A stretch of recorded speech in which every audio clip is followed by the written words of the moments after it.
So today we are going to start building a nightstand. Nightstands are pretty straightforward to build and I've built a bunch of them. But in this nightstand, what I want to do is add some cane webbing to the drawer fronts. Now I can already foresee a few challenges with that, but we'll figure it out as we go. So let's get started. Step 1 is, of course, to cut down our boards. As always, I have the detailed dimensions and step-by-step schematics available to you as a PDF, and I will add a link to that in the description below. I used a circular saw and a rip cut to cut down the plywood, but you can use a table saw as well. Next up is edge banding. I applied edge banding to all the edges of the nightstand that were going to be visible once the nightstand was finished. Now it's time for pocket holes. I am using the Craig 720 to make these pocket holes, but really you can use any other Craig pocket hole jig as well.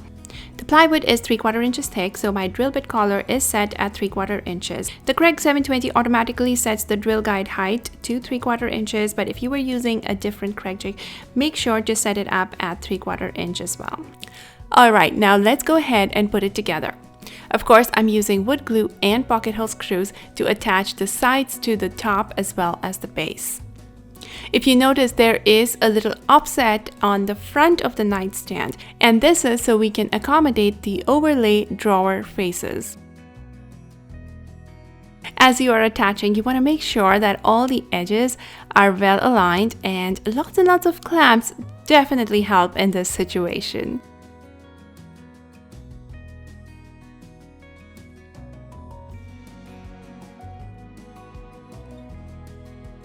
Once it was built, I made sure to check for square, and we are done with the frame of the nightstand. And now it is time to get the drawers built.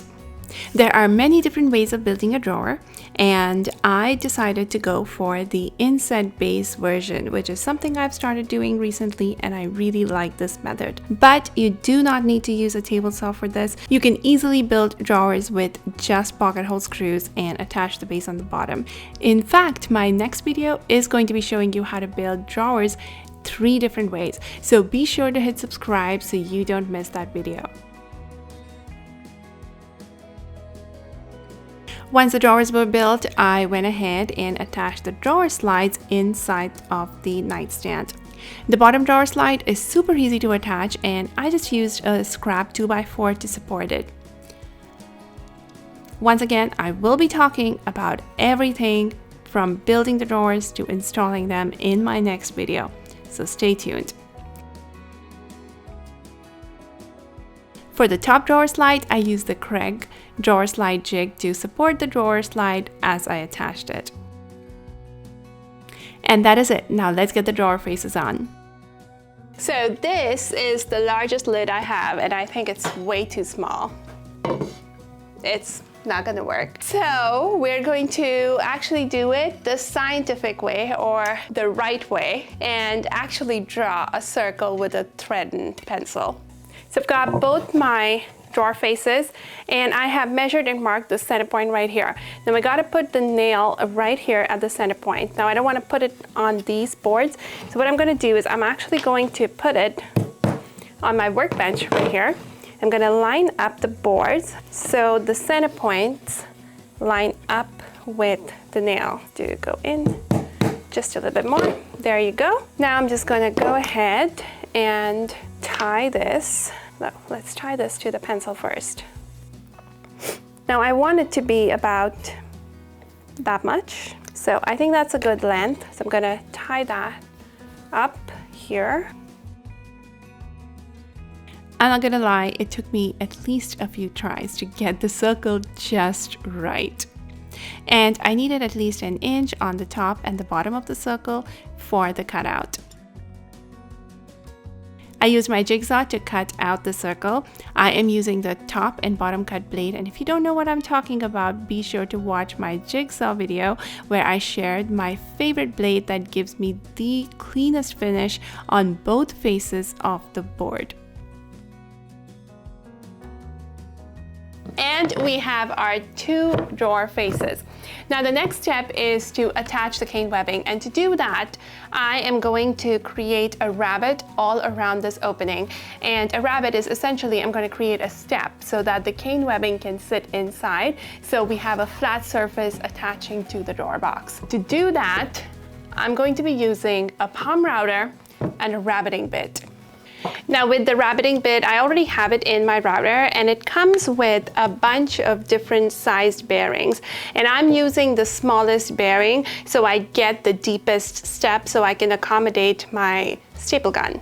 Now I did do some practice rabbets and everything worked fine, but I'm still just a little bit nervous to do that on these drawer faces, but let's do it. Make sure you have your breathing protection, because routers create lots and lots of dust, ear protection, and eye protection.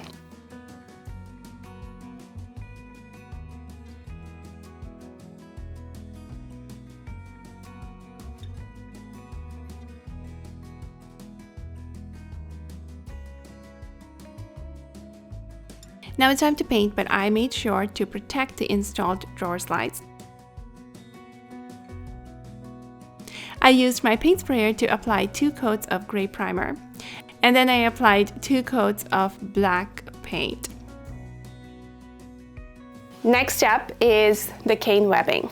Now the problem with cane webbing, or rather the challenge with cane webbing, is that it can be a little hard to work with because it's so tight. And also if you're upholstering with it, it can be hard to get that nice tight finish, especially because you can't really stretch and pull it. The secret to that is that you can soak this in warm water. And once you soak it, it becomes flexible, and once it dries up, it shrinks and you get that nice tight finish. So to start off, I am going to cut it up into the sizes that I need. So I'm only using what I need. I'm only soaking what I need, and then we will go ahead and attach it.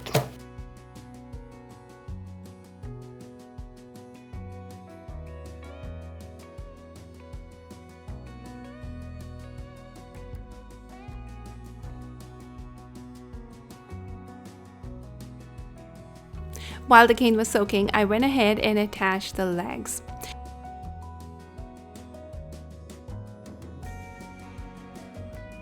I am so glad I went with the gold and black combination because I absolutely love the way it looks. Now the cane is soaked and soft and ready to be installed. You will notice that it is so much more flexible than it was before. As I was attaching, I made sure that the staple gun went as far into the rabbet as possible. Also, you want to make sure that you are stapling every single strand of the cane because you do not want it to start unraveling in the future.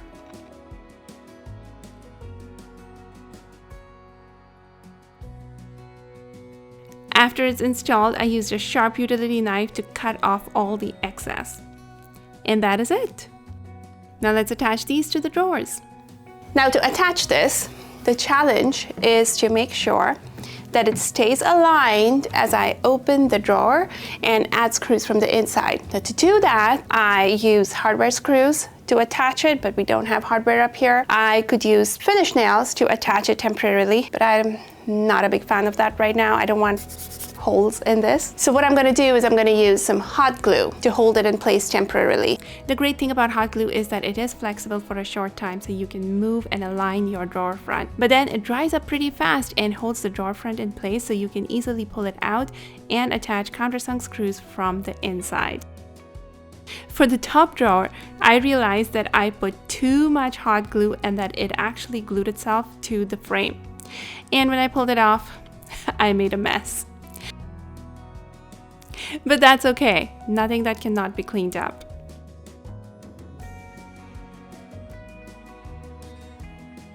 And once the door fronts were attached, I attached the hardware.